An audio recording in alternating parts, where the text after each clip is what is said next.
Hello, everybody. How's it going? Today we are talking about the video games that released this year. I have a list of 33. I am currently still typing them out. You're all gonna get to see how slow of a typer I am, which is great. Um, these are the 33 games that I played and beat this year that I gave an 8 or higher. I beat more than this, probably around 40 to 50 ish, something like that. I don't know. But these are the 33 that are even having remote chance of being in contention for my top 10. And we're going to kind of talk about some of the ones that are on that cusp, you know. There's some that are kind of just locks, like Hades is going to be a lock, I think.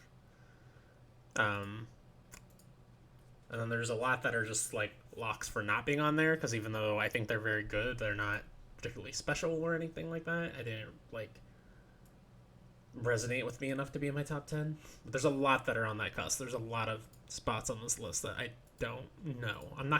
By the way, I'm not going to order them tonight. I'm not going to choose 1, 2, 3, 4, 5, 6, 7, 8, 9, 10. I'm just going to get to my top 10. And then I'll order them on my own time. And if you want to hear the actual order, you can listen to the Splunkers podcast, which we're recording on Wednesday. What is this?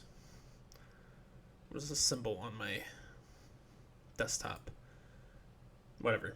There's some new option to meet now, like start a digital meeting straight from my desktop, which I've never seen before. Let's see, how are we going to set this up? Probably you just go to PC stream. Probably just do the whole display capture. And then go ahead and grab this, bring it over here. Full screen. There we go. I don't have Microsoft Word either, so you're going to also notice that. Let's see, right now I'm just filling out the list with the 33 games. I have them written on a note card. Because that's how I take a lot of my notes, is on note cards with a physical pen. Which is probably why I'm so bad at typing. I don't type enough. And when I do, I don't do it correctly. Boomerang Foo. Hades. Bugsnax. The Pathless. Ickenfell. Yakuza Collection is a weird one. It's definitely my first time playing any of those games, and I like most of them. But it is just like a re-released remaster collection. Journey to the Savage Planet. Game that everybody forgot came out this year. Dreams. Darksiders Genesis.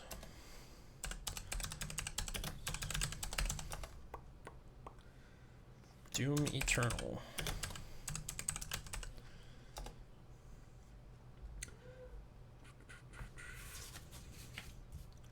Animal Crossing. New Horizons. Resident Evil 3. Resident Evil Resistance. I have them rated separately. They're only one game.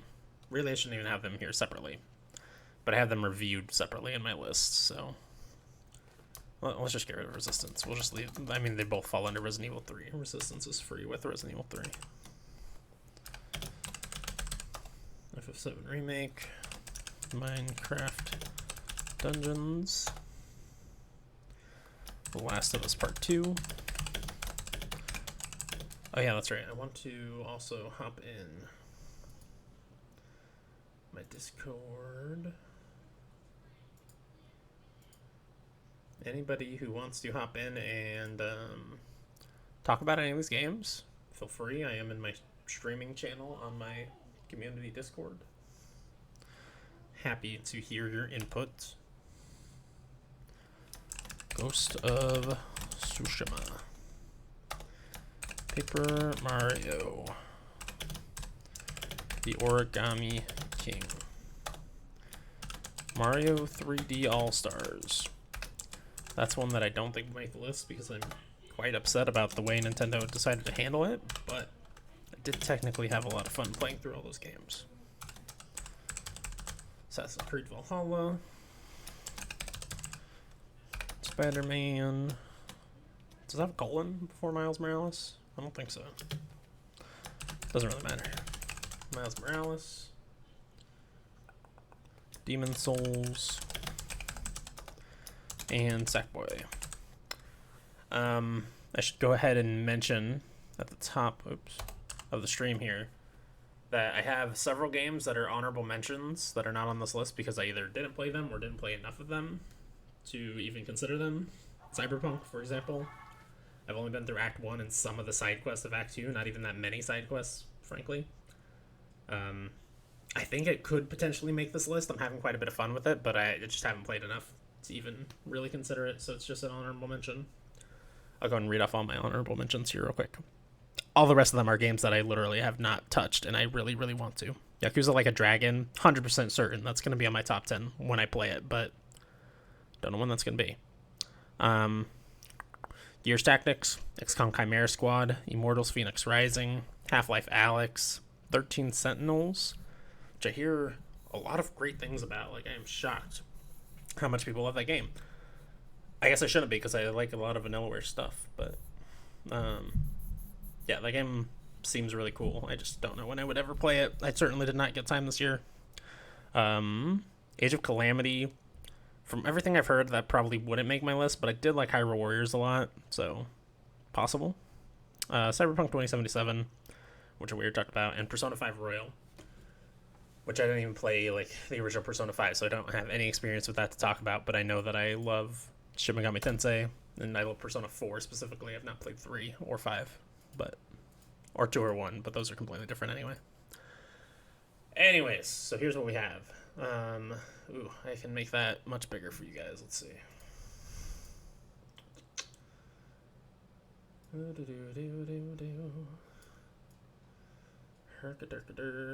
we do like this and then go like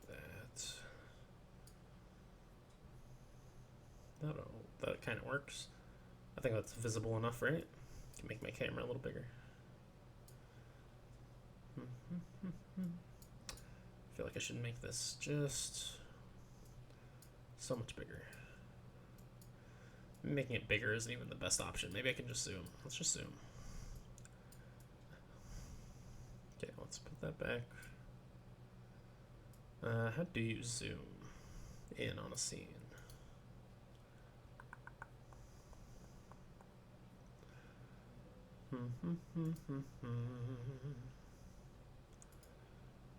Let's see. Maybe I should have left it big. How to zoom on scene in Streamlabs.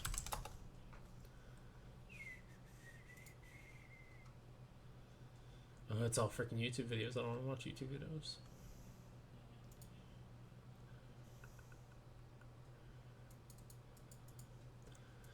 Okay, this all sounds like a lot of overcomplicated bullcrap that I don't need to be dealing with. Let's just do what we're doing.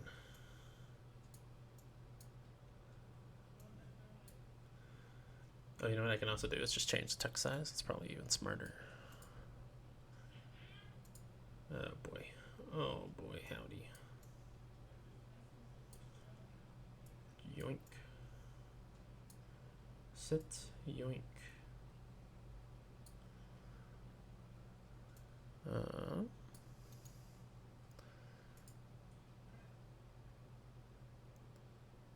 Fonts. This is a very rudimentary app, so. Okay, there we go. I have to scroll a little to see all the way to the bottom, but it's probably fine. We'll bring it down just a tad. 18 maybe. There we go. Okay, now you can see the whole thing. Hopefully that's big enough. If you're on your phone, it might not be. All I can do is hope. I guess we can make my camera even bigger just to really put my dumb face all up in there. Is there lag? Is there lag? No, I think my camera's fine. Okay, so where should we start here? Wait, is this really all of them? 1, 2, 3, 4, 5, 6, 7, 8, 9. 1, 2, 3, 4, 5, 6, 7, 8, 9, 10. 1, 2, 3, 4, 5, 6, 7, 8, 9, 20. 1, 2, 3, 4, 5, 6, 7, 8, 9. 30, 32. That's right. I was at 33, but that was including Resident Evil and Resistance as a separate game. So what's a lock? Let's after the first. Well, actually, let's just go on the top. Let's make a line.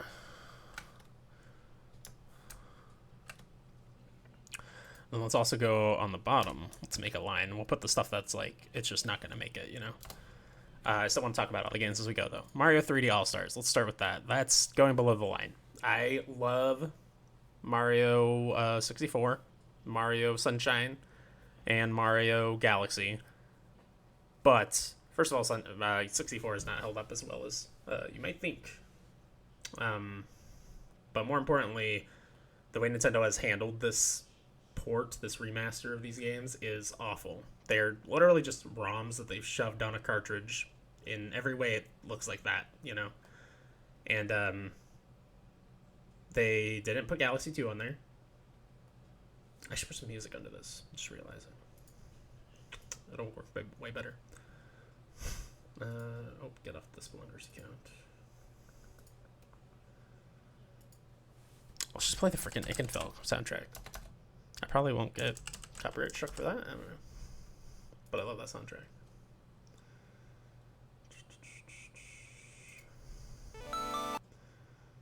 Lower the volume on that way down. Okay, let me know if that's too loud as to be distracting. So, Mario 3D All-Stars, like I was saying. Love those games. Mario 64 hasn't held up super well, but that's fine. That's not their fault. But the fact that they've literally just stuck ROMs on here and added almost nothing in terms of, like, extra values or, like, cool insight or anything like that. It's like they have the music player for each game, and that's it. And combine that with the fact that Galaxy 2 is missing, and that they are only selling the game for a limited time, physical and digital, to create this dumb artificial scarcity bullshit. It is just the crappiest way they could have possibly freaking handled it. And for all those reasons, even though I gave it, I think probably just a flat 8, I don't remember, it will go below the line. Okay, let's see what else can we hit really easily in here. No. Fall Guys. I liked Fall Guys when it came out. It's a lot of fun. Very interesting. God, that glare on my glasses is really bad. I think a lot of it is because I'm staring at a white screen right now, but whatever. It'll be fine. I could realistically do this without my glasses. I probably look even worse, though, honestly, than with the glare. Fall Guys I enjoyed a lot when it came out. It was a great game for the time that it came out. It was like everybody needs these social experiences this year. And it's just a fun, goofy battle royale experience that I really, really liked for like 2 or 3 weeks. But I never went back after they updated Season 1 with like the extra obstacles. I never went back to Season 2. I never went back to Season 3. And I don't plan to go back to Season 3 or Season 4 or 5 or anything. Like, I had my fun with it, and I just don't want to play any more of it, you know? And that's not damning for a game necessarily, you know? Every single player game I play, well, almost every single player game I play through once, and then it's like, I've had my fun with it, and I don't need to go back to it. But I do think it's telling that even with all the new content here, I'm not even remotely tempted to go back and play it. It was a real flash in the pan kind of game. I don't think it earns its spot on my top 10 here. And again, my Discord chat is open if you want to jump in and tell me what a fool I am.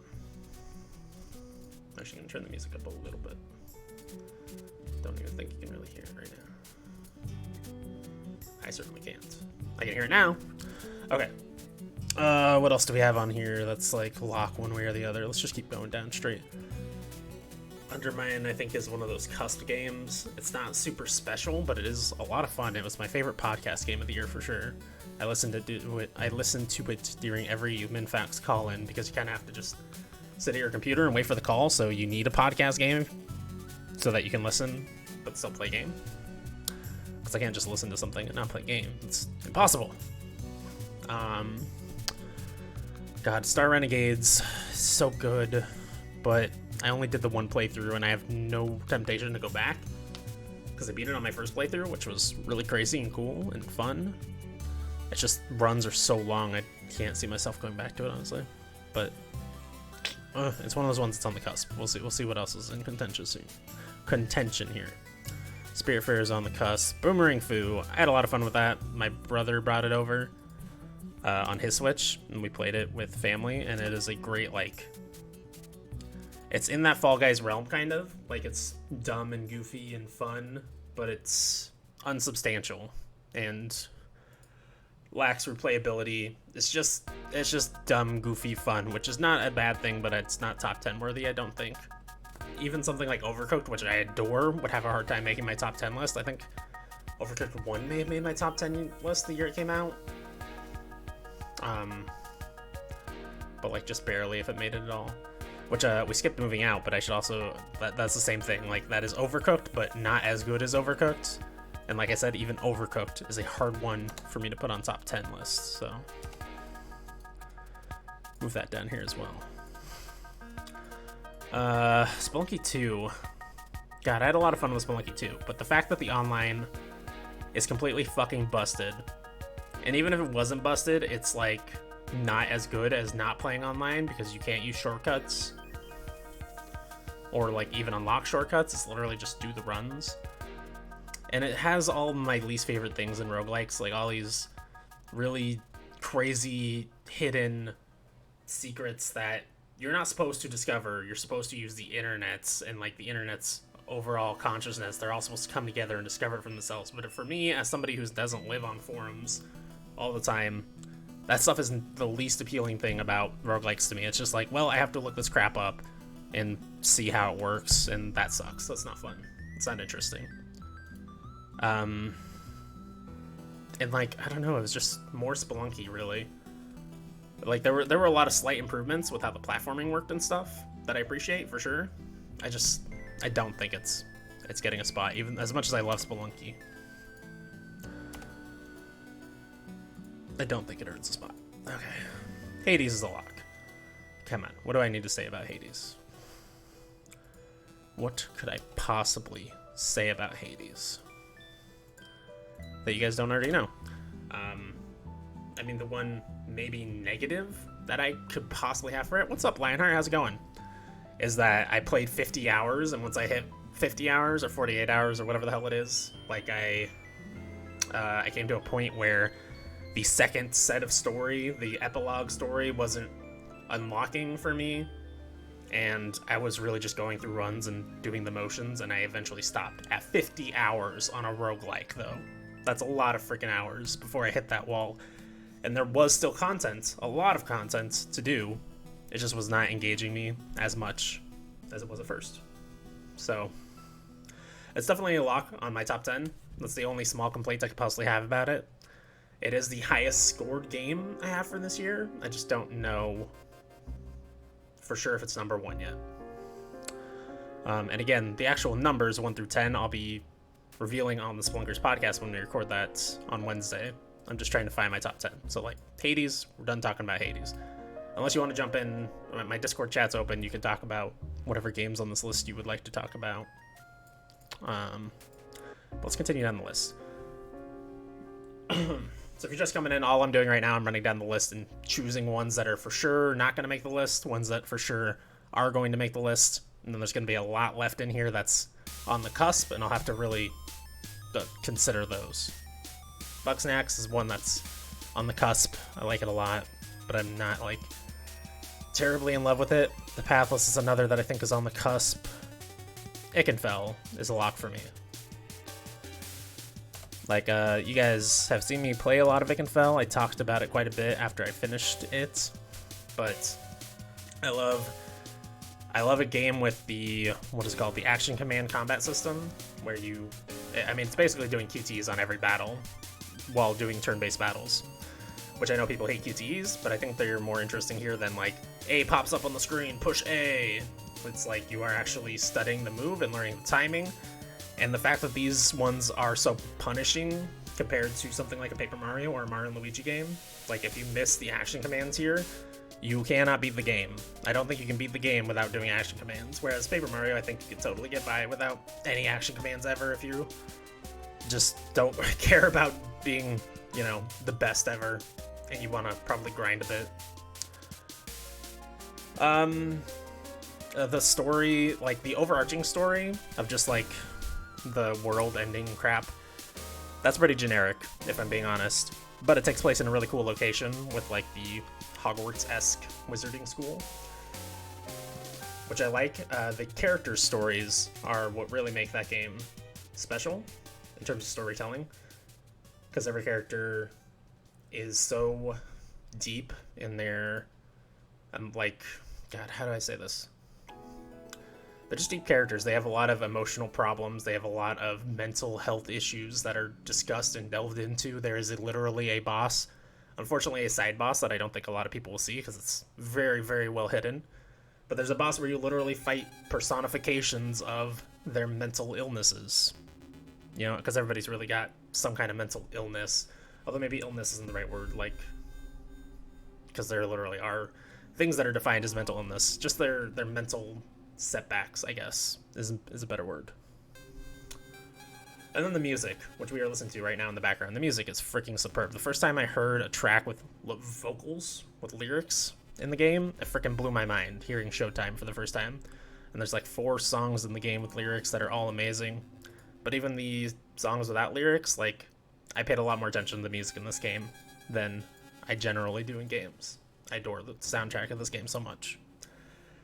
I mean, I don't even, like, go back, you know, I think Final Fantasy VII Remake is the best soundtrack of the year for sure, but I don't go back and listen to that one. I could go back and listen to the Ikenfell soundtrack all the time, and a lot of that is probably recency bias, but I didn't even listen to the Final Fantasy VII Remake soundtrack when that game came out. So it's not entirely recency bias. I just really adore the soundtrack. So yeah, that's a lock for me, for sure. Where else are we? Yakuza Collection, I guess, is one that's on the cusp. I'm leaning more towards not putting it on there. Partially because it's a remaster collection. Partially because I don't like Yakuza 3. I think it's actively bad. And I think Yakuza 4 is just okay, but Yakuza 5 is pretty great. Yeah, I don't know. I'm leaning towards not having it on there, but it's on the cusp.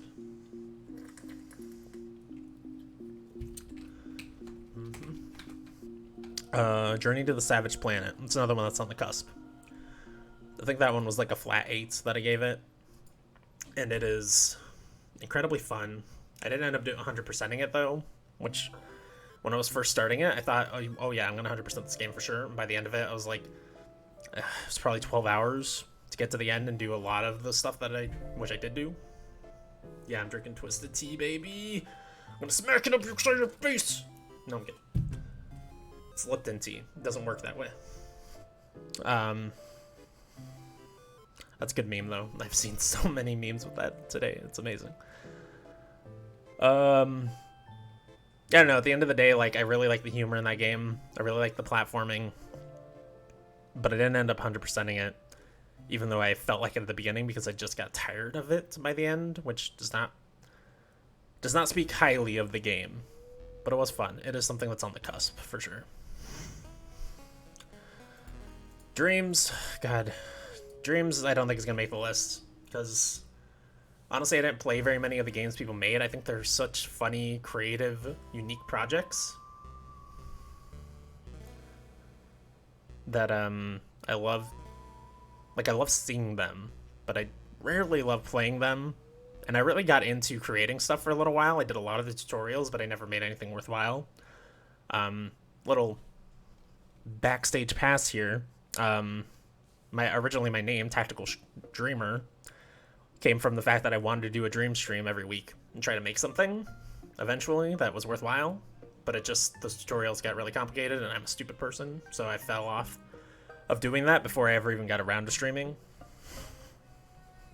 So I don't know, I feel like if it's one that I gave a lot more time, a lot more effort, I would really adore it. As it is, I think it's just such a really cool experiment that deserves a lot of credit for that, but it's not in my top 10.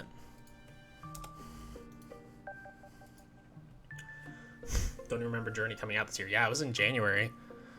So nobody remembers games that came out in January. Like The Medium, if that game ends up being really good, I don't even know if you know what that game is. It's coming out in January 26th, I want to say. Even if it's really good, nobody will remember that game. Because it's a low profile game that is coming out in January. Hitman 3 people will remember because it's such a huge profile thing, but depending on how long next year feels, maybe people won't even remember Hitman 3. I gotta go get water real quick. I'll be right back.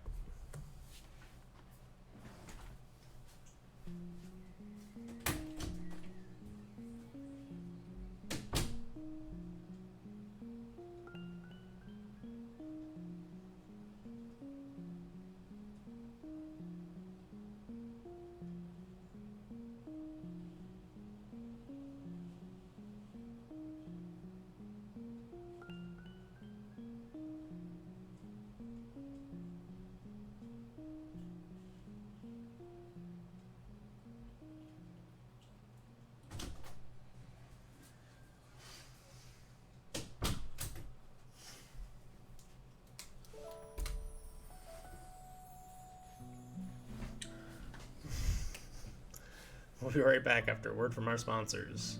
Twisted Tea. Twisted Tea. Knock somebody the fuck out. Is that their motto now? I don't know. Basically 20 years ago, exactly.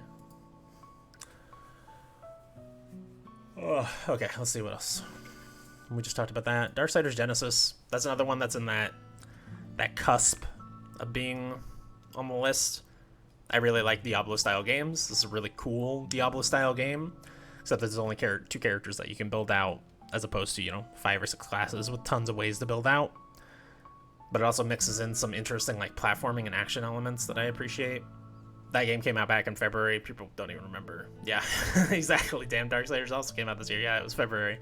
It was actually last year on Stadia. I think it was, November, December of last year on Stadia, but only Stadia. Maybe it was Stadia and PC, but I feel like it was only Stadia. I don't know. Regardless, I did not have a gaming PC last year, so it didn't count for me. Yeah, this year literally does feel like years. It's freaking crazy. Oh, you know what? I should have my chat in here, maybe. Streamlabs. And chat box.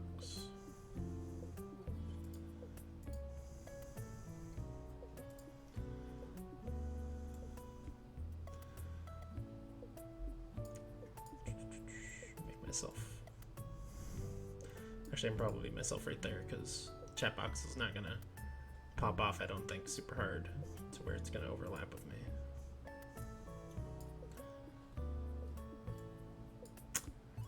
Okay, that way for the archive, the chat is also in there.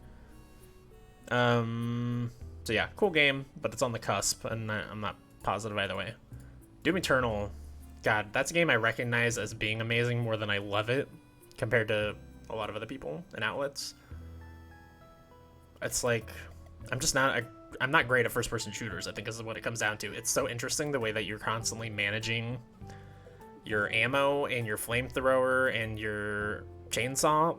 They all kind of cycle with each other. Your armor, health, and ammo. And then your chainsaw, flamethrower, and it's the thing that gives you the other one.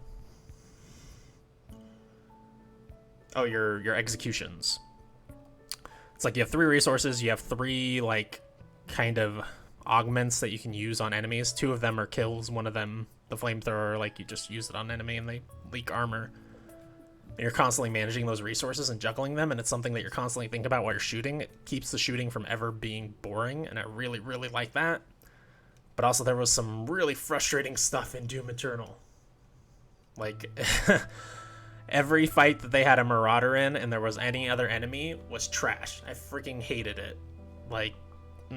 It just didn't feel good. That's why I won't play that DLC, because I hear they just do more of that. It's here's 2 Marauders and 2 of those really tall Baron of Hells, I think they're called. And then let's throw in 5 Demons of Pain or whatever too. It's just too much. I think it already gets too hard, and the DLC's even harder. I'm not gonna play that. So yeah, I don't think it's in my top 10 personally. Even though I think it's an amazing game.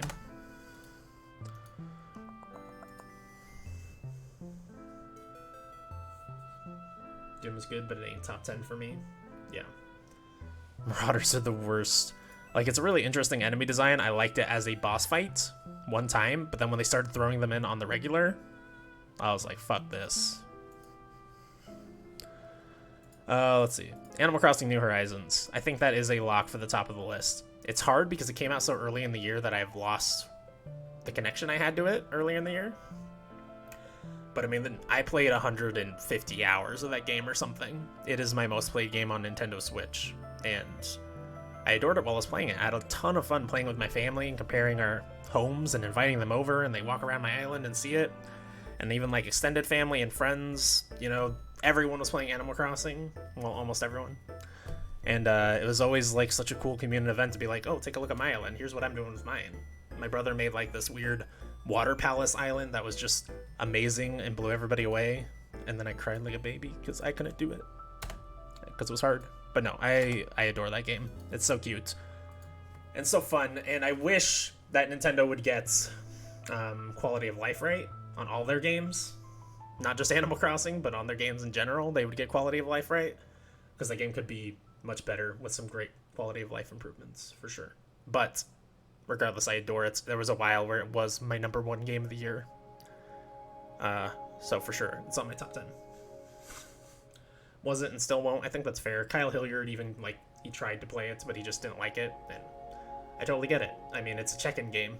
After the first maybe week or two, it's just a check-in game. You're just checking in to, like, see how your island's doing. Maybe grab some money, maybe change some stuff on your island. You know, it's not like a thing you need to play every day. But I remember there was an event in, I think it was June. I think it was for the entire month of June, or maybe it was May, I don't know. Where these two dumb llamas were on an island where you could take pictures of them, and they would ask you to do different things for the pictures. And I had so much fun taking dumb pictures of them every day and just setting up absurd scenarios. It is the most I've ever used a quote-unquote photo mode in a game. It was a great time. I love that game. Even though I haven't got back to it to check out any of the updates that have come out, because I fell off it pretty hard when I did eventually realize, oh yeah, I'm just going back to this because I feel obligated. That sunken cost fallacy.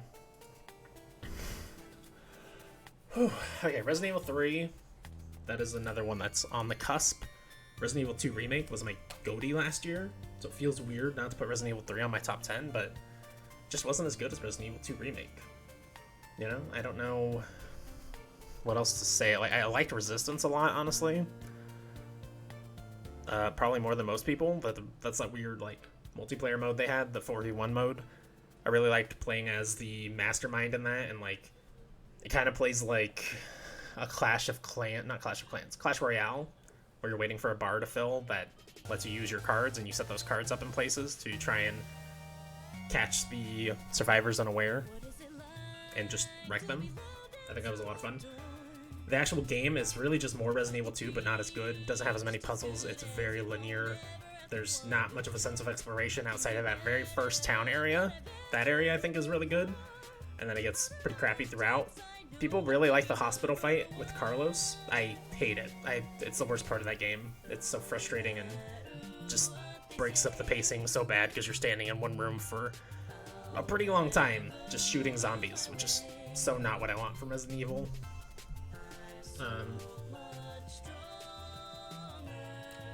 I don't know. I think I'm leaning towards it not being on the list, but also I did play through it like 1.5 times. I had a pretty good time, so I don't know.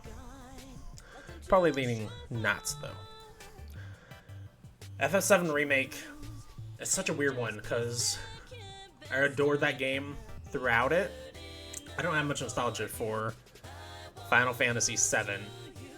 I have some because I played it when Game Informer did their game club. That's the first time I played it, but I was already like 20 or something.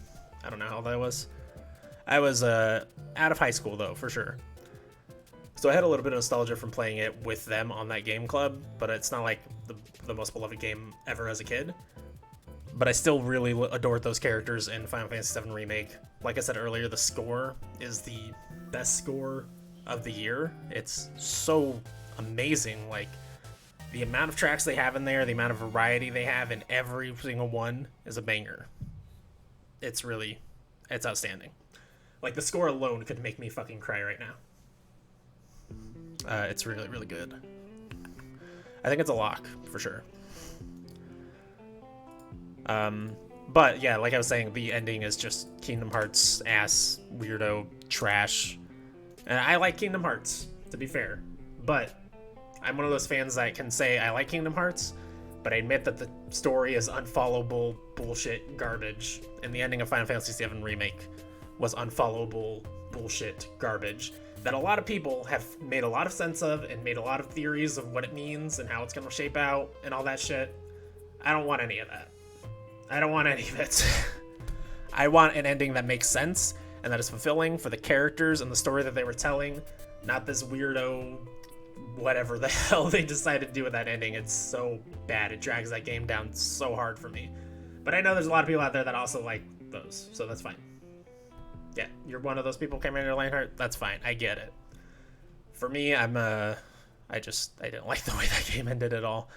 I'm excited to play more of it though. Like, super hyped for part 2, and I still really like that game. The gameplay is amazing. The score is amazing. Most of the story is amazing. Just that ending I really, really hate. It's hard to come to terms with. Minecraft Dungeons is another one that's on the cusp. It's very fun. It's a fun Diablo. Like, there are some really frustrating systems that they have fixed. Like, in the time that I was playing it, I played it with my mom, which is a big part of why I like it. I enjoy playing games with my mom. When she can understand a game and play it really well, that's a very fun experience for us. But yeah, like, in the time that we were playing it, they changed elements of the game that were very random and bad to give you more control over them, like the way that loot worked, and that made the experience overall better. But we were so already nearly finished with the game, so most of my experience with the game was with that old, worse loot system. Maximilian Dude made it make sense. Yeah, I don't know if you listened to the whole Min-Max Deepest Dive on it, but Joe Juba's on the very last episode talking about like that ending and what it means and what the whole game means in relation to that first game. And I think I'm in his camp that like the stuff Maximilian Dude says is really cool and really interesting and makes a lot of sense, but it also sounds like conspiracy theory shit that could definitely, none of it could be true, and it would not surprise me at all. So it's like, it's cool, but I don't know, maybe it'll be cooler when I see FF7 2 remake, or FF7 remake 2, or whatever the hell they decide to call it. And I'm like, okay, they're delivering on these things in the way that the internet has put together. They're going to deliver on them, and it works. But even then, I think as a standalone experience without that sequel, I think that ending's bad. Anyways, we don't have to keep talking about Final Fantasy VII Remake all day. Yeah, Minecraft Dungeons also came out this year. I know, it's crazy. I think it came out in April. So like right near the beginning of the pandemic.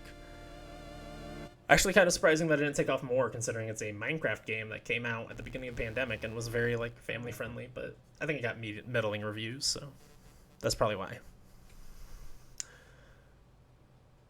But yeah, I don't know, it's not better than any other Diablo clone that I played ever. Where's Crosscode in this list? Crosscode is a weird one because it technically came out in 2018.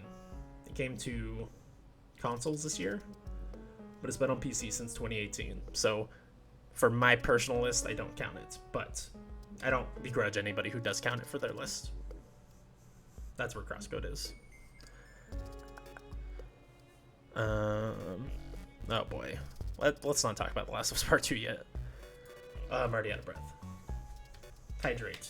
It's a good idea. Thank you, Genetics. Oh, hello, Genetics.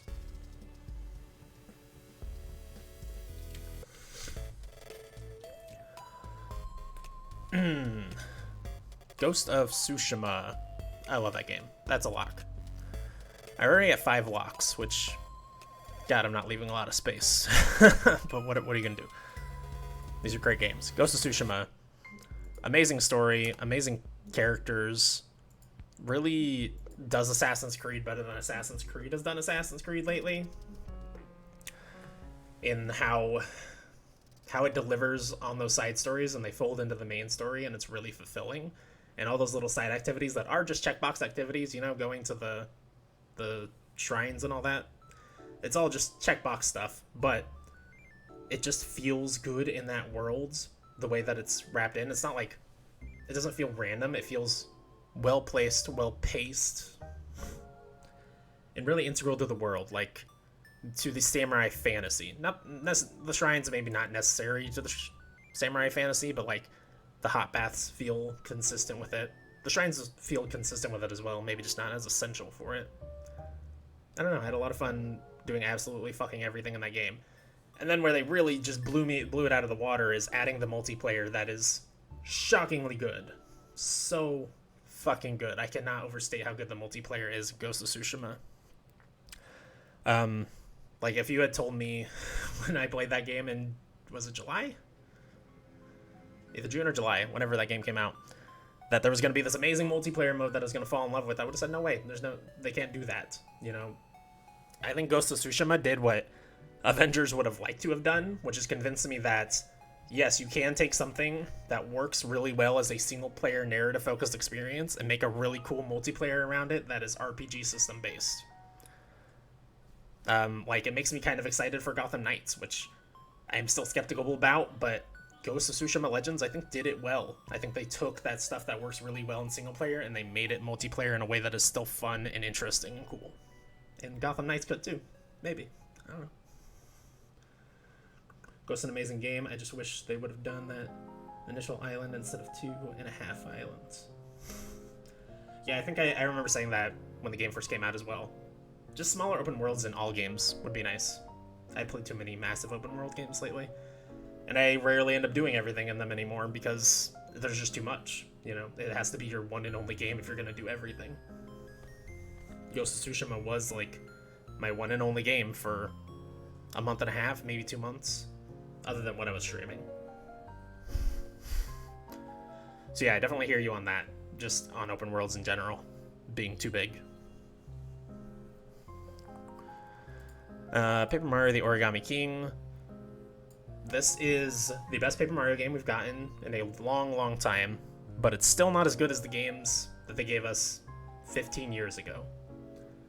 The fact that it doesn't live up to the N64 and GameCube games, I mean, I played the first game this year, and I had a lot more fun with that than I did with Origami King. I think the writing is so good in Origami King. The battle system is really interesting, but for me, the puzzles were not super engaging, and there was never any reason to get into combat. That's been a problem in all of the last 3 Paper Mario games. A huge problem is that because there's no leveling, there's no real RPG elements, it's just you gain money from battles. Battles are pointless. There's no reason to do them, and it sucks. It's not a good way to build an RPG with a turn-based battle system, is to not need to do the battles ever for any reason, to make them completely pointless. So I don't know, for that reason alone, I don't think it makes my list. But I do want to point out that it is the best Paper Mario in a long time. It's just not as good as the first 2 still, somehow. Just go back to your roots, guys.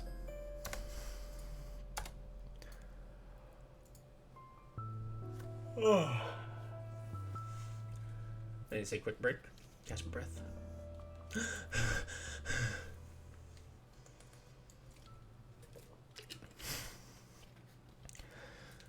Okay, Assassin's Creed Valhalla. That's a weird one. It's a hard one. Because I'm still playing it right now. I played 77 hours of that game, and I'm having a pretty good time.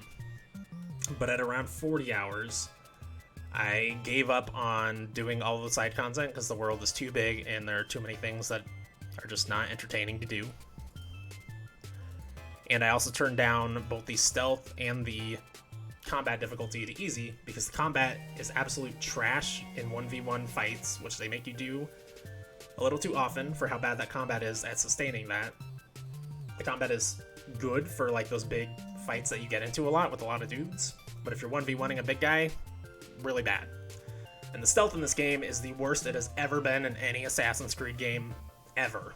It is unplayable as a stealth game. Even with the stealth turned down to super easy and a ton of those little pips on the skill tree bought into like extra stealth, if an enemy sees you for half a second, you're spotted, and every enemy in a mile radius knows where you are, and you're gonna have to run like a mile out of camp and go hide in a bush for 5 minutes before you can try to sneak in again. every enemy is in a cluster of 4 other enemies. So if you assassinate one of them, you get caught, and you're in a big fight now. There's no being an assassin in this game. It's just not possible, which is bizarre because of how much they talked in pre-release about how they were bringing assassination back. It's not good. Like, I don't know. I don't think it makes my top 10 because my feelings are so conflicted about it, but I like the story. I like the characters. I think the story is the best of the last 3 Assassin's Creeds for sure. And I like the little side events that you run into that are silly and fun. Like, today I ran into a bard who I paid a little bit of money, and he wrote a dumb song about Eivor's trip so far. You know? It's like, there's dumb, silly stuff in that I like in there that I like a lot. That kind of reminds me of Yakuza even, but like, the stories are even shorter and smaller. Of course, there's the classic one everyone brings up, the guy with an axe in his head, and he's like, oh, I've got a bit of a headache. And you can either leave him be and be like, hey, good for you, bud, or you can tell him, hey, there's an axe in your head. I'm gonna have to take that out. And then he dies.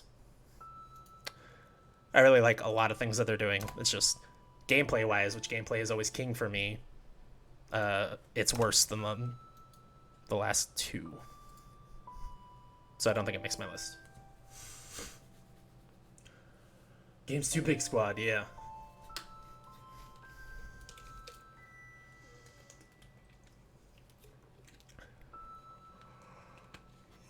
Okay.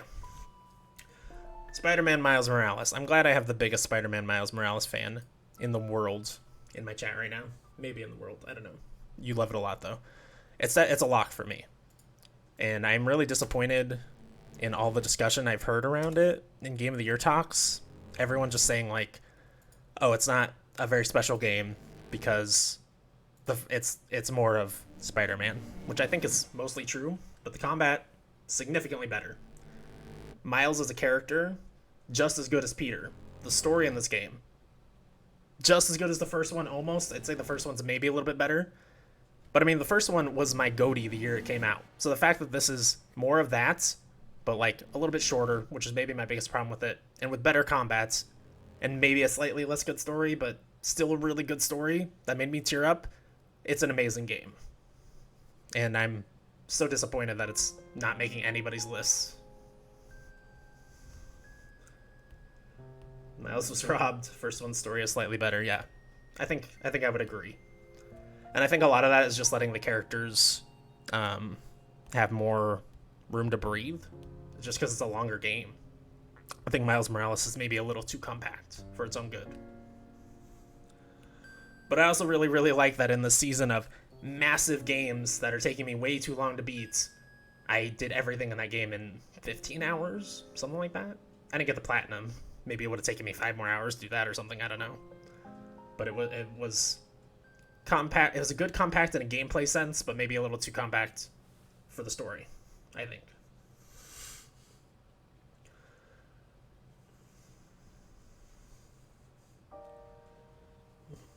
This one's more about the connection to the turf you're supposed to protect. Yeah. Yeah, for sure. And I mean, seeing that Black Lives Matter mural in there fucking made me tear up. That's good shit. Which maybe it's just a dumb marketing thing that they did, but I still like that they did it. Still like that it's in there. I mean, are they the first dev that's done something like that? Something huge like that? I feel like they are. And it gives more, what's the word I'm looking for? More weight, more substantiation to the movement. Yeah, I did all the side missions before the end. It's very, very good. That ending, I think, is better than people give it credit for. Not necessarily the... Well, we won't dive into spoilers, but there's a scene at the end that, yeah, I think is much more impactful if you have done everything. And you know who all these characters are that are there at the end for a certain scene. Yeah, I won't belabor the point too much, but it's a great game, and I'm sad that it's not on more people's lists. Demon's Souls. This is a really good remake of a mediocre game, in my opinion. Demon's Souls is the worst of the Soul series by a long shot, in my opinion, still. And the remake, even though it makes it a lot prettier, the animations are a lot better, I still think the level designs are not as good as a Dark Souls or a Dark Souls 2 or Dark Souls 3 or Bloodborne or Sekiro even though I'm not a huge fan of Sekiro. I still think it's the worst of the Souls games. And that's a high bar, so I don't know that that's really a huge negative for it, being a huge Souls fan. But I think the fact that it is a remake, like a shot-for-shot remake, also kind of drags it down a little bit. There's almost nothing changed. I don't know. It's one that's kind of on the cusp, but I'm definitely leaning towards not having it on there.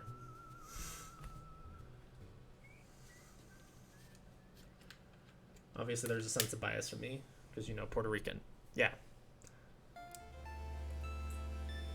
Yeah, we did the live reactions when they showed the first, gameplay in that fair right outside of Miles's apartment. And you were losing it. And I thought that was awesome. I don't know. I won't move it yet, but I'm leaning towards no on Demon's Souls. Sackboy's another one I think I'm leaning towards no. I had a really good time with it. I love 3D platformers. That's another one that I could play with my mom, and she could, she has some trouble with some of the really hard platforming that the game throws at you at some points, but overall, really fun game. Solid. I just don't know that it's all that special. I don't know that it blew me away ever, outside of the music levels. I really like the music levels. There's a level that you play to Britney Spears' Toxic, which is just the most bizarre thing ever. It's such a cool moment, but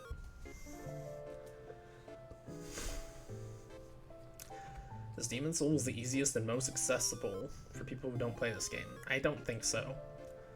I think it's one of the least accessible, honestly. Just because it does a really bad... all the games kind of do a bad job of explaining things, but honestly, maybe the biggest thing that makes it less accessible to me is the fact that it uses grass, which is like a consumable item for your healing, and you have to constantly go back and farm more grass if you're not really good. Also, what makes it less accessible is if you die a lot, for some reason, it makes the game harder. You enter a darker world state, and the game gets even harder because you're dying a lot. Because that makes sense to punish a player who's having a lot of trouble by making the game harder. I don't think it's most accessible. I think Bloodborne is the most accessible still. Maybe Dark Souls 3. They're both up there for accessibility.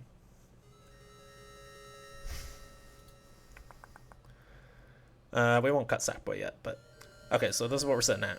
We've got 6 locks up here. We've got, what is this?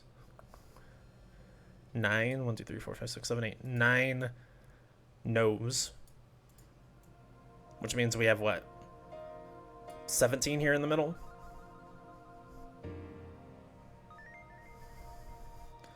Yes, 17 here in the middle, and only 4 of them get to move up. Oh, fuck. There's some of these that I still haven't talked about that we need to go back and talk about. Okay, let's talk about The Last of Us Part 2. That's such a weird game for me because I have so many positive feelings about it, but also so many negative feelings about it. I feel like they really wrote... I'm not going to spoil anything from The Last of Us Part 2, by the way. But I think they wrote some characters in a way that doesn't make sense for who the characters were in the first game. I think they wrote the game in such a way that it makes the ending of the first game less ambiguous and actively worse. Like, it harms the first game in my mind. But it is such a bold and interesting game that... I don't know, it really does something new for video games that I think is interesting. I just don't think they do it as well as I would have liked to see it.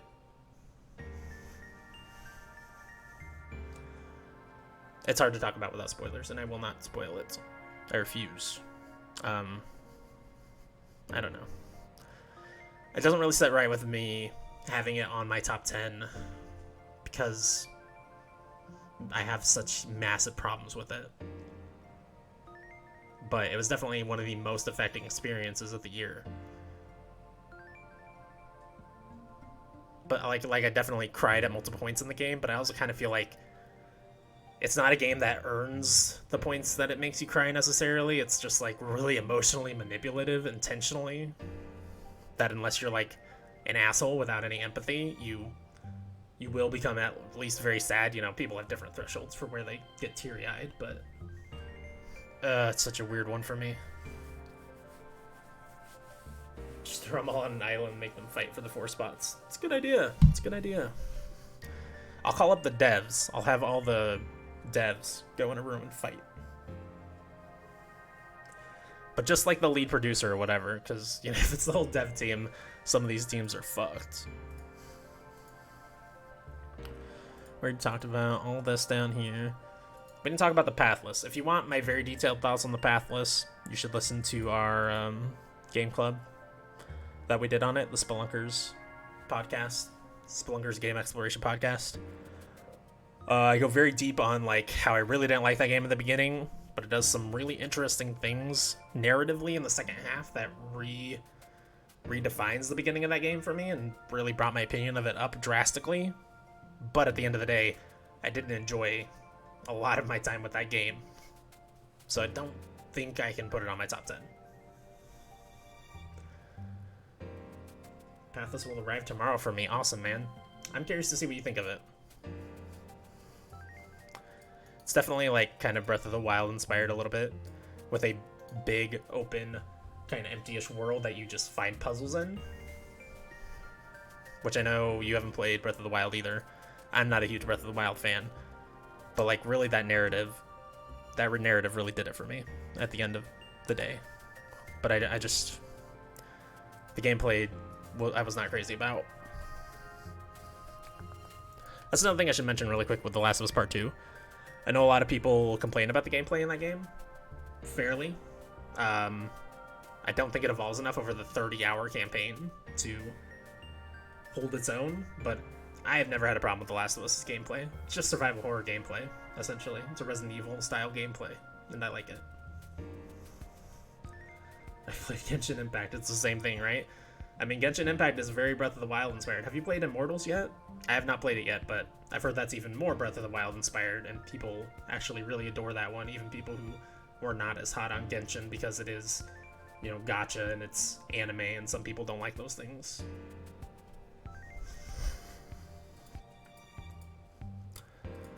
Let's see, what else have we not talked about here? Bugsnax. Bugsnax is super fun. I don't know what I can say about Bugsnax. We talked a lot about Bugsnax as well on our podcast, Spelunkers Game Exploration podcast. I like it a lot. I don't know. It's such an interesting game. It's kind of like Pokemon Snap to me, where you're like running around finding these creatures. Instead of taking pictures of them, though, you're like solving these little puzzles on how to capture them, which is a lot of fun. I got up the platinum in that game. I really liked it. I feel like it could be on this top 10 list. Yeah, I don't know. That's one that's high on that cusp, I think. So I definitely don't want to delete it yet.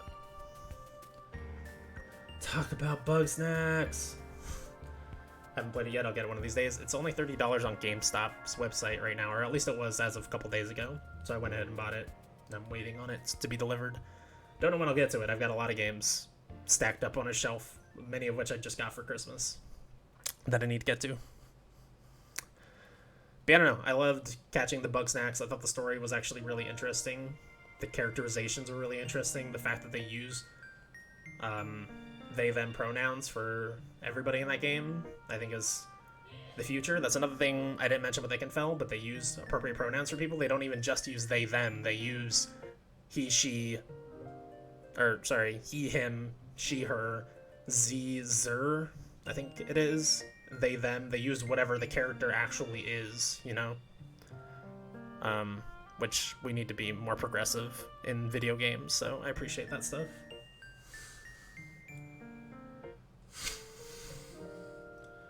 GameStop is not shipping to Puerto Rico for some fucked up reason. That sounds like some bullshit. Fuck GameStop. I really don't shop there anymore unless they have like a huge sale that everyone's like, hey, you should maybe pick up on the sale. But I don't pre-order there or anything anymore. They've really gone to the shitter for me. It was like, I really wanted to cancel all my pre-orders and not shop there anymore after the Game Informer layoffs anyway. And then they like kept getting rid of more programs and just being less and less consumer friendly, so I don't really shop there much. Bugsnax is literally my number 10. Yeah, that seems like it might be where it falls for me. Let's keep moving up the list here. Spiritfarer is such a cool, interesting game. For me, the narrative didn't really do it for me. Some people really adore the narrative. They say, like, you know, made them cry. I just realized I have the chat in 2 different places. That's weird. Let's hide that one for now.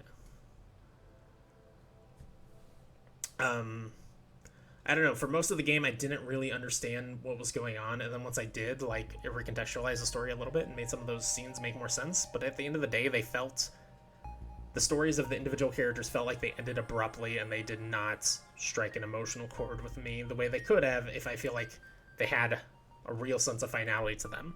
And kind of part of the point of the game is that they don't have a sense of finality. That's not what death is.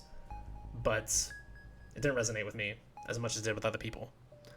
I really, really like that game. I played through the entire thing on stream. I had a lot of fun with, like, the mechanics of it. I wish I'd played it co-op. I think I would have had more fun. I didn't realize it was co-op until I was already near the end. But, I don't know. I don't think it's one that makes my top 10. From not even considering playing the game to my top 10, that's a Cinderella story. Spiritfarer was cute and heartwarming the first time you sent someone to their final rest, then it was just more of the same. Yeah, no, they do a very bad job of advertising that it's co-op. I didn't know until I heard Leo Vader talking about playing it with his girlfriend, and I was like, that sounds like a much better experience. Basically, you just get to, someone plays as the cat, and you get to, like, split the work of managing the ship. Because it is a lot of work just managing that ship and, like, doing the minigames over and over again to make supplies and stuff. So yeah, it doesn't quite make my top 10, but very good game. Again, all the games on this list, very good games. They're all 8 or above for me. Star Renegades we kind of talked about, but I'll dive a little deeper. I really love the, like, turn-based gameplay of it, where you're managing the opponent's break gauge and trying to push them either to the back of the turn or out of the turn entirely so that they don't get to take their action. But you can only do that a certain number of times before they're gonna get an action. So you want, if you break them, you know, let's say you break them this turn, but then the next turn they do this really devastating attack, but you've wasted all your breaks. Maybe you have a stun that you can hit them with, but otherwise you've kind of effed yourself by breaking them when they didn't have as bad of an attack last turn. It's an interesting, like, push-pull there of trying to take your turns and keep the enemy from having their turns, but not waste their entire break and then really get yourself screwed. Excuse me. But it is a roguelike where the game, like the full playthrough, a single full playthrough from beginning to end is like 8 hours.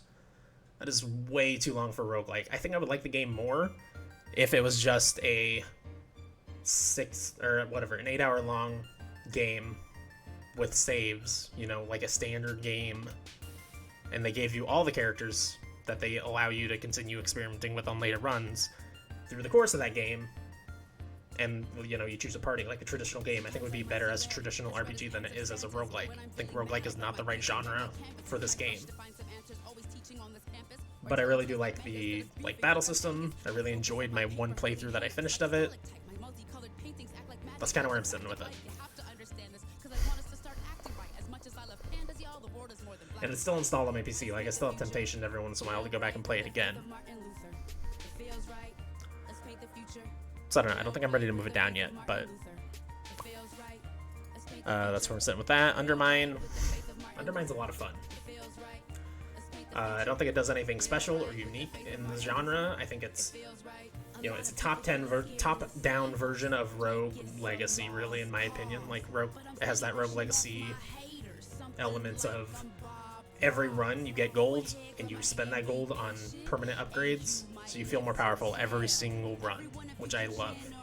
But, you know, Hades did that too, at least for the first, like, 10 to 20 hours, and then you kind of don't have as much stuff to spend your currency on. But the Undermine, you keep spending stuff. You just keep being able to spend your currency on stuff until the very end. Like, I still had stuff to spend currency on after I finally beat the game. It has no story, virtually. I played it as a podcast game. It was a great podcast game. Amazing podcast game. But I don't know that it's really special. Oh, Astro's Playroom I should have on here. What did I give that? Did I give that below an 8? I don't think so. Why would that not be on here? Hold on.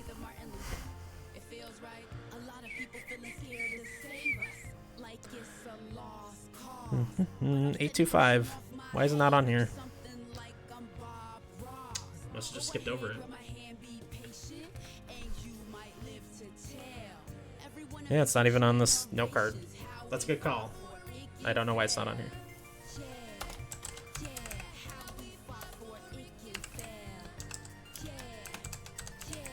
Astro's Playroom, which we'll come back and talk about that in a minute. I think we're kind of done talking about Undermine. I don't think it's going to make the list. I think it's really fun, but doesn't do anything particularly special or interesting.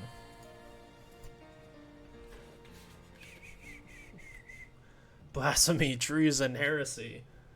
Maybe I should just look over these lists one more time to make sure I'm not missing anything else either. Boop-a-doo-doo, 557, Resident Evil, Astro, Miles, Demon Soul, Sackboy, Indie Games, Deep Rock, Spiritfarer, Star Renegade, Spunky 2, Undermine, Eckenfell, Bugsnax, Pathless. Okay, yeah, I think we're good. I'm sorry. That said, I don't think Astro's Playroom makes my top 10. I think I like Sackboy more than I like that game. Honestly. I think it's really interesting. I wish it was longer. But I don't know. I didn't feel like it did anything that blew me away. Maybe it's because I don't have a ton of nostalgia for like the PS1. I liked a lot of the references that were in there. I thought they were funny and cute. But overall, I thought it was just a fine to decent platformer. Maybe that's blasphemy. Maybe that's heresy. Maybe that's treason. It probably is. But yeah, that game didn't blow me away the way it did a lot of people. And the controller stuff felt really gimmicky, if I'm being honest. Like, I'm still not impressed by anything the DualSense has done. That is the most impressive it's been, and it just felt like a weird gimmick. Wish it were just platforming and no gimmicks, yeah. It made me want to play the VR game even more, which I still... Like, I have a PlayStation VR and I could hook it up and play that, but the PlayStation VR is such a fucking terrible headset. Like, I cannot believe the amount of good press that thing has gotten, because it is legit trash. It made me think VR sucks, because it is heavy, it is uncomfortable, it does not work well with glasses, it looks like freaking shit. It is an awful, awful headset. It is such a huge pain in the ass to get it hooked up. It is bad. It is bad VR. And I despise it, and I don't want to pull it back out. I have a Quest 2 now, and that thing is amazing. It has blown me away that, like, oh, hey, VR gaming, actually really cool. PSVR is just trash. Even though it has some great exclusives, like Astrobot. Anyways, that's my rant about PlayStation VR. I wish they'd bring Astro's Playroom to something else. Or bring out a PSVR 2 that is not trash, that I can play Astro's Playroom on. Or not Astro's Playroom, Astro's Rescue Mission? Rescue Mission, I think it's called.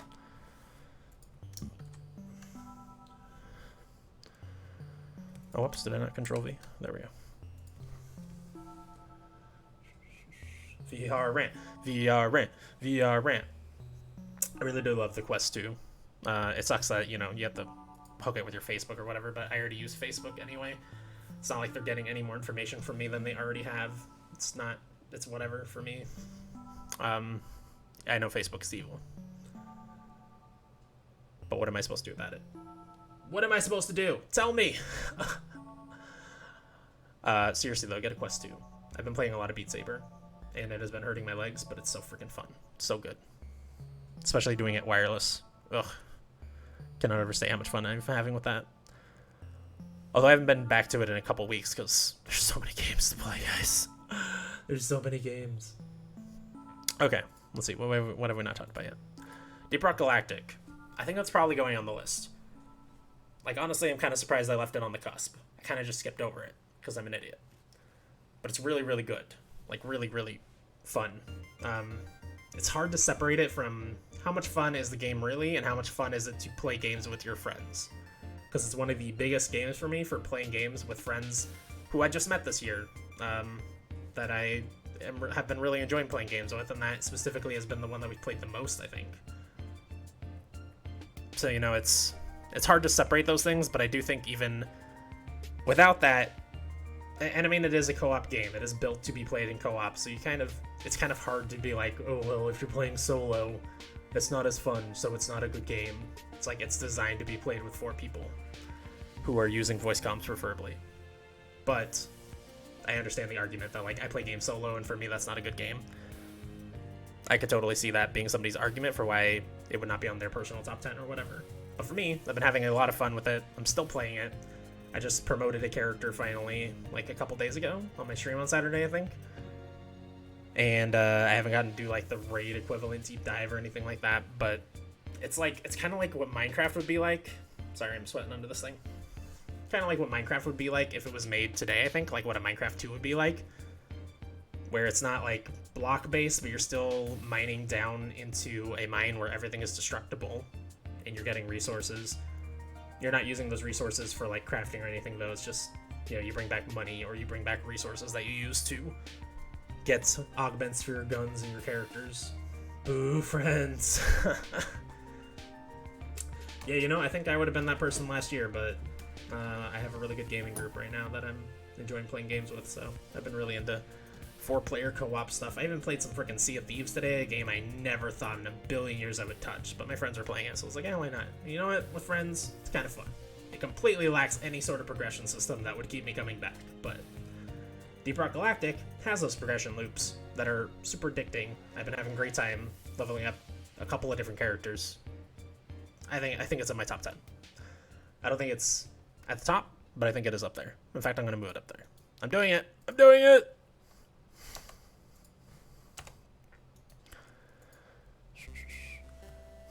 Golf with Friends, I don't think goes up there, because it's such a weird, janky mess, and it is essentially just mini golf, but with some weird augments and stuff, and some really crazy courses. I had a lot of fun playing that with my family while we were all on quarantine, because we all got like a cold earlier in the year, and Walmart was being very serious about their health checks at that time. So we all got stuck on a 2-week quarantine together, and we had a lot of fun with it, but I don't think it's spectacular. I don't think it's legitimately a great game. It's really buggy, really janky, but it is undeniably fun. So that's a hard thing to balance. That's another one that I think if you're playing by yourself, you will not have fun. I don't think the courses themselves are intrinsically built to have fun. It's built to be like, haha, look at you, you fucked up that shot, that's hilarious, the game really fucked you over there, that's good shit. Yeah, I don't know that I have much more to say about that. It's not gonna make my top 10, but it's a fun game. And they actually just recently brought out another DLC for it that I still need to play with my family, because it is a lot of fun. Ori and the Will of the Wisps it's a weird one because it was very buggy at launch. Like, that's the only reason why it's not an instant lock. I think it's going up there. But it was so buggy at launch for me. Music would cut out at various moments, and the score in this game is amazing. So it was really frustrating the way that music would cut out at pivotal, beautiful moments.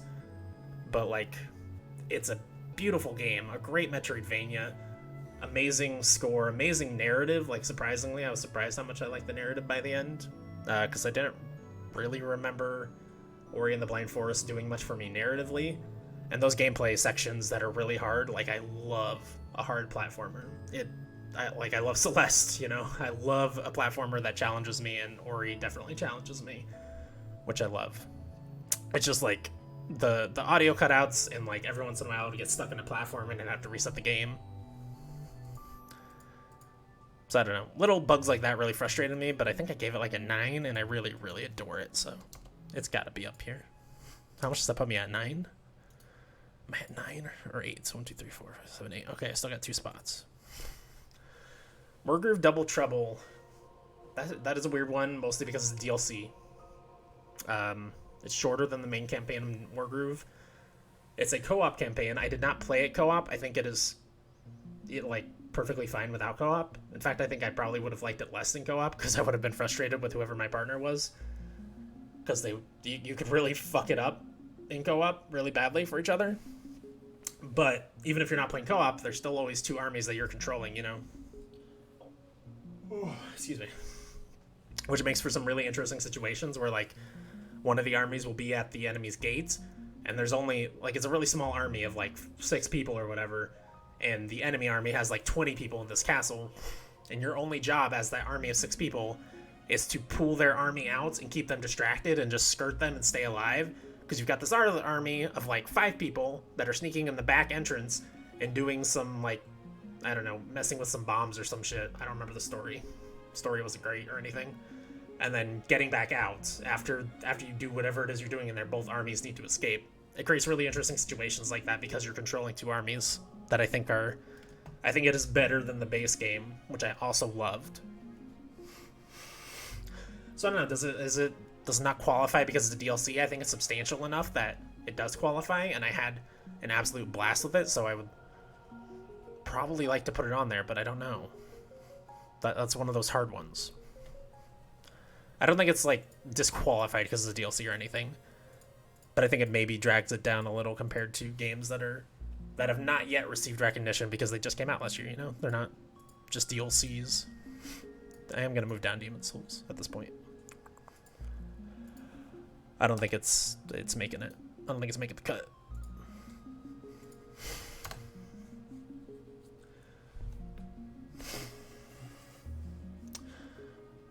This is the really hard part.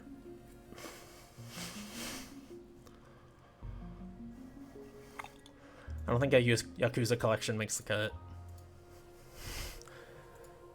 Like I said, it's just a remaster collection. One of the games in it is really bad. I think Yakuza 3 sucks.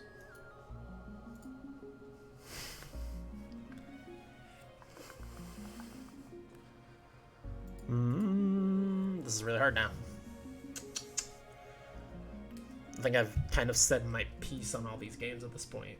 Don't know which ones to move at this point. I'm just thinking in my head at this point. I don't know.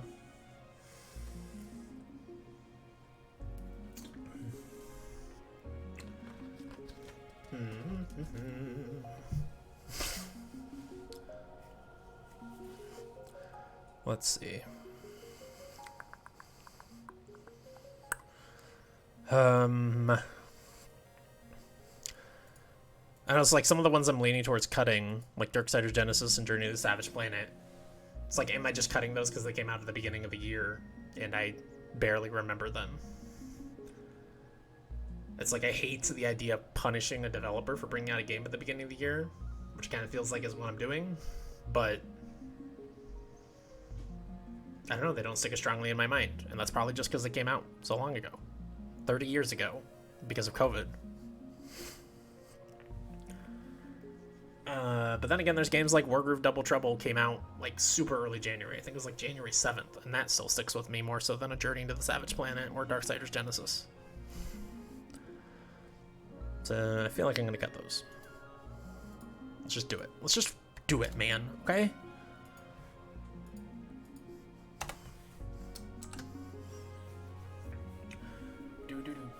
Okay. This is really hard. I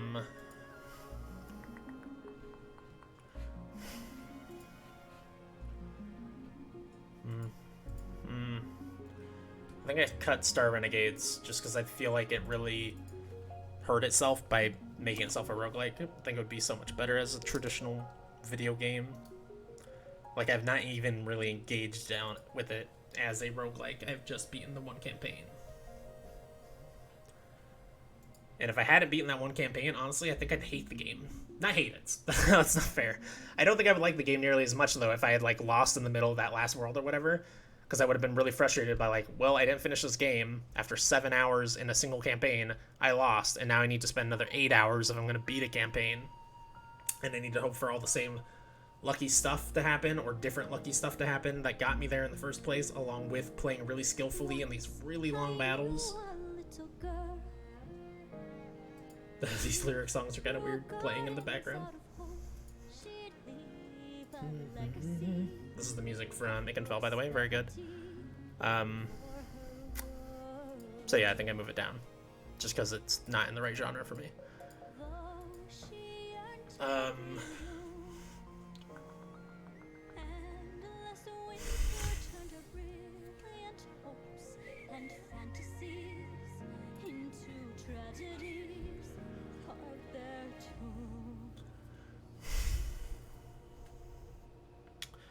the rest of these are really, really hard. I think I probably cut Sackboy, because I don't think it does anything particularly special in the platforming genre. You know, it's not like it has any, like, a good narrative. The narrative barely exists. The characterizations barely exist. It has some really fun levels. And, like, the fact that they... Honestly, like, the levels that impress me most are the ones that they probably paid out their assholes to license the music for. And that feels dirty to me. That's the thing that's impressive, is they spent so much money. Look at the money they've spent. Look at it. It's impressive. Yeah, I think I cut Sackboy, even though I like that game.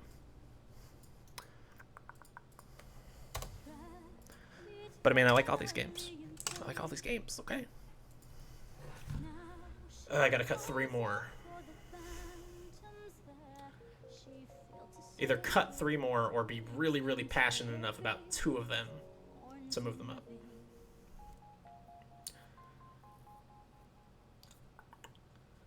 I feel like I should move Wargroove Double Trouble up. Even though it's such a weird one to, like, champion on a top 10 list. Especially because I used to get really mad at people for putting Destiny 2 expansions on there, and those are definitely, like, just as big as Double Trouble. Probably bigger. I mean, bigger, for sure. But those are also different because they have you playing as the same character, just in new areas or whatever, whereas Wargroove Double Trouble is just, like, adding brand new levels to a game. Bugsnax. Yeah, I don't know. I think I might be leaning Wargroove and Bugsnax.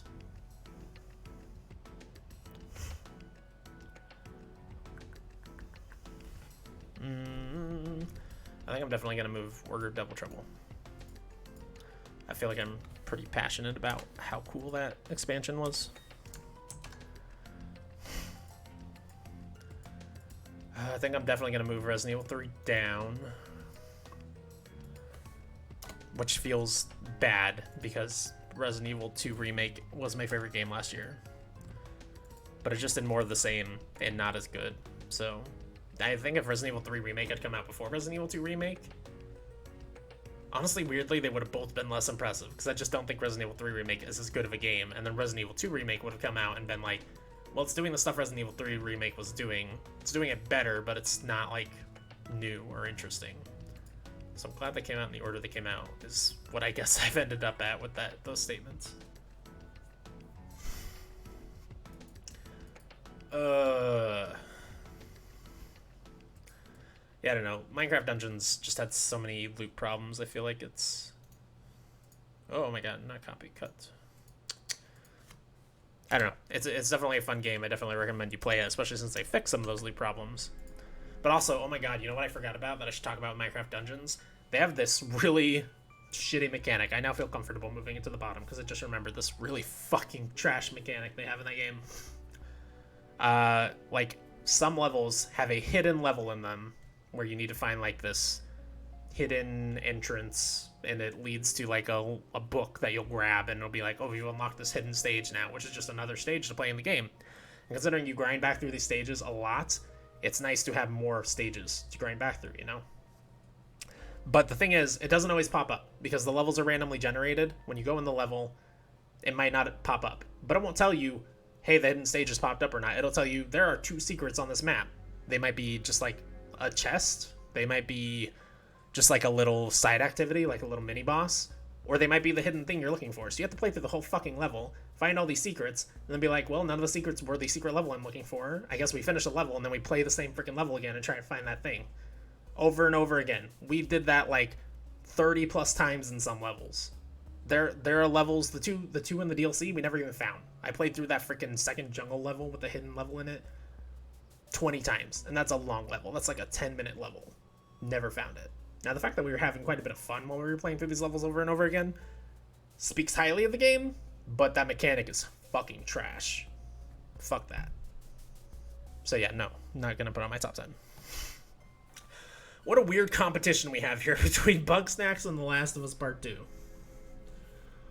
I have so many problems with The Last of Us Part 2, but I also really love it. I love parts of it. But I have so many problems with the way they disrespect the first game, kind of, in my opinion. Like, it makes me wonder what the game would have been like if Neil Druckmann's partner, who we can't remember the name of, his partner on the first game had not left. And they hadn't gone for, just Neil Druckmann's vision. I don't think I can put it in my top 10. Like, I don't think it's as amazing as it's been put up to be. I think it's so incredibly flawed. So incredibly bold, but very, very flawed in its execution. Whereas Bugsnax, I don't think it's incredibly bold or anything, but I think it's incredibly fun. I had a lot of fun playing it. It's one of my favorite games that we've done a game club on for the Spelunkers. It's just a good time. It's just silly. It's dumb. It's got a great song. It has a surprisingly good story. Comparing the Last of Us Part 2 story to Bugsnax's story is stupid. It's the stupidest thing that people like me are doing. Like every game critic in the world is doing. But I think I moved Bugsnax up. I think I do it. I think I do it.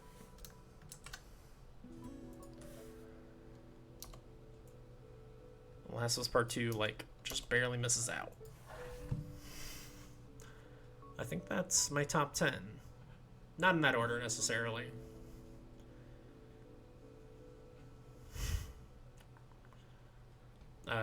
Again, I'm not going to do the order right now. I'm going to do the order on my own in my spare time, and then you can see my order on the podcast. Spelunkers, the Game Exploration Podcast. We're all doing our top 10 lists on our podcast that we're recording this Wednesday. And I'll also, write up an article or post them on Facebook or whatever. Fuck yeah, suck it, Sony. Yeah, suck it, Sony. You only got 3 exclusives on my list. Suck it.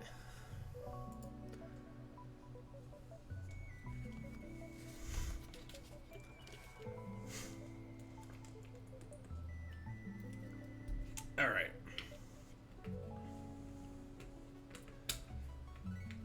Yeah, we'll go ahead and end the stream there. It's a little early. Didn't take quite as long to do this deliberation as I thought it might, but thanks so much for being here, Lionheart. You were very helpful. Thanks for being here, Genetics, as well. Bugsnax is also oh yeah, I guess it is, isn't it?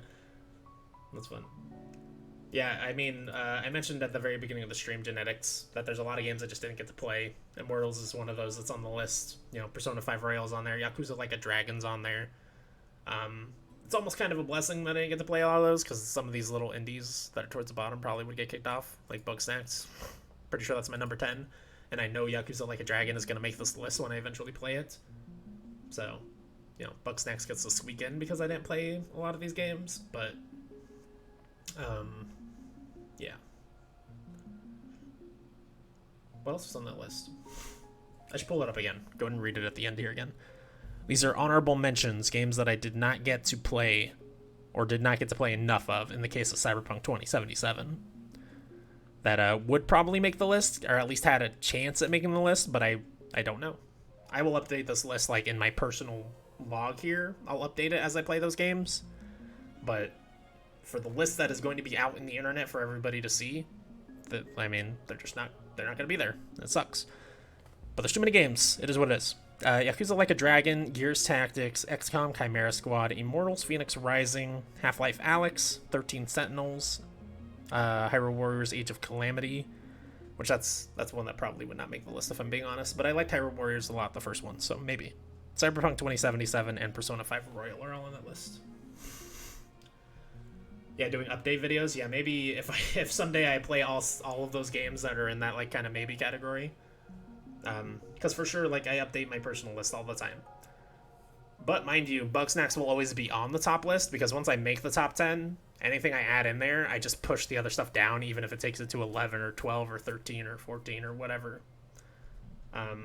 So my list ends up being more than a top 10 list because I don't like the idea of this game was in my top 10 the year it came out when I made this list, but now I'm going to erase it from its existence there. I don't like that.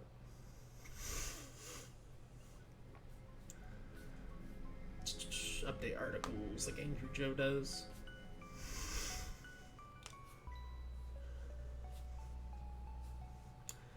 Yeah, that's fair. I mean, it's also like lists are bizarre because your opinion could change the next day, and you could be like, eh. You know, you could change the order completely on a whim because you're feeling different. Yeah, there's way too much crap that comes out every year. The question is, do I put Yakuza Like a Dragon on my list next year because the PS5 version releases next year, which is the version I'll be playing, and as part of the reason why I didn't play it this year is that only the Series X version is available, and I don't have a Series X. But also, I just have not played Yakuza 6 yet, and I need to do that first because Yakuza Like a Dragon spoils stuff from Yakuza 6's ending, from what I've heard.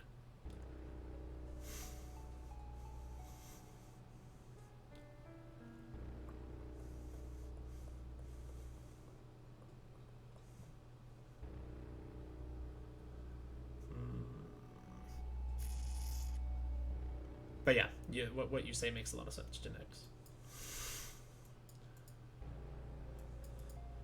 I don't know much about a lot of your list. That's fair.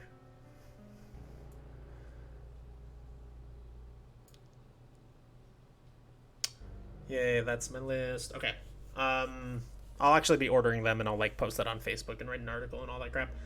And then I will also be talking about it on Spelunkers when we do our podcast on Wednesday.